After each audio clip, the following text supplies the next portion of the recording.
मुलीच्या गळ्यात चाकू अडकलेला होता। पोलिसांकडून मुलीची ओळख पटवण्याचं सध्या काम सुरू झालेलं आहे। मुलीच्या मृतदेहाजवळ पिझ्झा सुद्धा आढळलाय। पोलीस या सगळ्या संदर्भातला अधिकचा तपास करतायत। नाशिकमध्ये हा सगळा धक्कादायक असा प्रकार घडलेला आहे। सारोच्या जंगलात अज्ञात मुलीच्या रक्ताच्या थारोळ्यामध्ये मृतदेह सापडलाय। नेमकी ही मुलगी कोण आहे याचा तपास सध्या पोलिसांकडून सुरू झालेला आहे। मृत मुलीच्या गळ्यात चाकू सुद्धा अडकलेला होता। सोबतच या मुलीच्या मृतदेहाजवळ पिझ्झा सुद्धा आढळलेला आहे। हा नेमका काय प्रकार आहे या संदर्भात अधिकची माहिती जाणून घेऊयात। आमचे प्रतिनिधी किरण ताजणे आपल्या सोबत आहेत। किरण,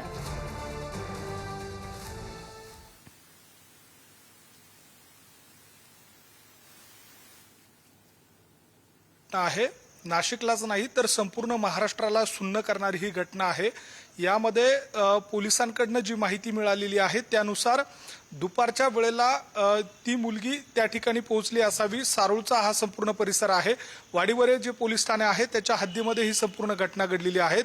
मुलीचा त्या ठिकाणी रक्ताच्या थारोळ्यात मृतदेह आढळून आलेला। पोलिसांना त्या सगळ्या संदर्भामध्ये माहिती मिळाल्यानंतर त्या ठिकाणी वाडीवरेचे जे पोलीस आहेत ते त्या ठिकाणी पोहोचलेले होते। मुलीच्या गळ्यामध्ये त्या ठिकाणी चाकू अडकलेला होता। तिचा एकूणच जी हत्या करण्यात आलेली आहे त्यानंतर त्या ठिकाणाहून जी कोणी व्यक्ती होती ती पसार झालेली आहे। त्या सगळ्या संबंधी शोध देखील घेतला जातोय। मात्र याच सगळ्या दरम्यान मुलीची जी ओळख आहे ती पटवण्याचं काम आता पोलिसांकडून केलं जात आहे। मुलीचे जे काही फोटो व्हिडिओ आहेत त्यानुसार या सगळ्या संबंधी तपास पोलिसांकडून केला जातोय। यामध्ये एक महत्त्वाची बाब म्हणजे मुलीच्या सोबत त्या ठिकाणी पिझ्झाचे काही त्या ठिकाणी कव्हर असेल किंवा त्या सोबतच काही पीस देखील आढळून आलेले आहेत। त्यामुळे मुलगी नेमकी कुठून त्या ठिकाणी पोहोचलेली होती, तिच्या सोबत नेमकं कोण होतं, या सगळ्या अनुषंगाने आता पोलिसांकडून तपास केला जातोय। मात्र ही संपूर्ण जी घटना आहे ती धक्कादायक आहे। साधारणपणे 23 ते 25च्या दरम्यान या मुलीचं वय असावं अशा स्वरूपाचा अंदाज पोलिसांकडून व्यक्त केला जातोय। त्यामुळे या सगळ्या प्रकरणामध्ये नेमकं काय घडलेलं आहे, ही मुलगी त्या ठिकाणी नेमकी कशी पोहोचली, पिझ्झा घेऊन त्या ठिकाणी नेमकं कोण गेलं होतं, या सगळ्या अनुषंगाने आता पोलिसांच्या तपासाकडे लक्ष लागून आहेत। नक्कीच किरण, पोलिसांकडून या सगळ्या प्रकरणासंदर्भात काय नेमकी माहिती समोर येते? कारण या मुलीच्या गळ्यामध्ये चाकू अडकलेला दिसतोय, सोबतच तिच्या मृतदेहाजवळ पिझ्झा सुद्धा आढळलेला दिसतोय। पोलिसांकडून काय माहिती मिळते या सगळ्या प्रकरणासंदर्भात? गौरी, यामध्ये दुपारच्या वेळेला ही मुलगी नाशिकहून त्या सारोळ परिसरात गेली अशा स्वरूपाचा एक अंदाज पोलिसांकडून दिला जातोय। साधारणपणे तिच्यासोबत एक मुलगा किंवा व्यक्ती असावा अशा स्वरूपाची माहिती मिळते। मुलगी ज्या ठिकाणी आढळून आलेली आहे तो जंगल परिसर आहे।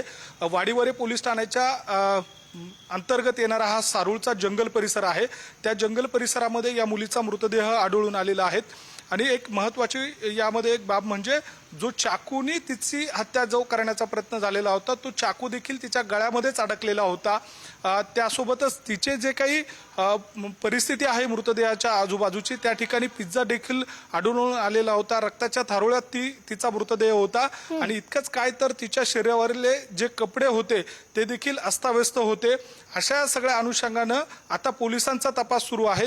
एकूणच या मुलीवर काही अतिक प्रसंग करण्याचा प्रयत्न झाला का, काही बलात्काराची शक्यता आहेत का, अशा दृष्टीने देखील पोलिसांचा तपास आता पुढे सुरू आहे। कॉन्ट्रोवर्सी करायची आहे, कोणाला काय करायचं आहे हे प्रत्येकाचा व्यवसाय आहे। मुद्दा एवढाच आहे की याच्यामध्ये क्लिअर कट आदित्य मिरकेलकर यांच्या अध्यक्षतेखाली SIT स्थापन केलेली आहे। यांनी तपास हा पूर्ण तांत्रिक मुद्द्याच्या आधारावर केलेला आहे। त्याचे अहवाल पोलीस महासंचालक यांच्याकडे पाठवलेले आहेत। लेखी स्वरूपात जे पाठवलेले अहवाल आहेत त्याच्या आधारावर त्यांच्या विरुद्ध दिलेली फिर्याद ही पूर्णतः खोटी मिळालेली आहे। आता कोण काय अलिगेशन करतं किंवा कोण काय करतं ह्या स्टेजला मी बोलणं योग्य नाही आहे। मी फक्त एवढं सांगू शकतो की ती फिर्याद खोटी आहे, त्यामुळे ते हे झालेलं आहे। त्यात ते सगळ्या पुढच्या तपासाचा भाग आहे, त्याच्यावर काही मी कॉमेंट्स करणं योग्य नाही। अत्यंत धक्कादायक अशी सगळी घटना आणि याविषयी अधिक माहिती देण्यासाठी नाशिकहून प्रतिनिधी किरण ताजणे या क्षणाला आपल्या सोबत आहेत। किरण, अत्यंत धक्कादायक असा सगळा प्रकार आहे। एक मुलगी जिच्या गळ्यामध्ये चाकू सापडतो आणि दुसरीकडे तिच्या शेजारी ठेवलेला, मृतदेहाच्या शेजारी ठेवलेला पिझ्झा। काय नेमका सगळा घटनाक्रम आहे, काय बोललं जातंय, काय चर्चा आहे? गुरु, खरं तर दुपारच्या वेळेला ही संपूर्ण घटना घडली असावी असा स्वरूपाचा अंदाज नाशिकच्या ग्रामीण पोलिसांकडून व्यक्त केला जातोय। नाशिकच्या वाडीवरे पोलीस ठाण्याच्या अंतर्गत घडलेला हा संपूर्ण प्रकार आहे.